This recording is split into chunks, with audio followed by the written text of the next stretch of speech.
বাংলাদেশের সকল মানুষকে মাধ্যমে চর্চা করতে চাই। বিশেষ করে 2024 গণঅভ্যুত্থান পরবর্তী সময়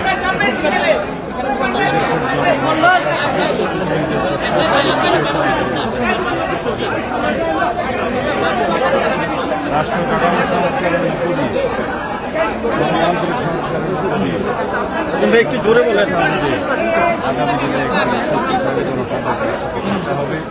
এই লক্ষ্যে আমাদেরকে আগামীতে আমাদের দেশের জাতীয় সংসদ নির্বাচনের জন্য সবাইকে অংশগ্রহণ করতে হবে। গণতান্ত্রিকভাবে যাতে আমরা আমাদের ভোটাধিকার প্রয়োগ করতে পারি, সেই জন্য আমরা দীর্ঘ লড়াই সংগ্রাম করেছি। আজকে সেই অধিকার প্রায় প্রতিষ্ঠা হওয়ার পথে, পূর্ণাঙ্গ প্রতিষ্ঠা হবে যেদিন আমরা সুষ্ঠু নিরপেক্ষ সুন্দর জাতীয় সংসদ নির্বাচনে আমাদের নিজেদের ভোট প্রয়োগ করতে পারব, জনগণের ভোটাধিকার প্রয়োগ করতে পারব।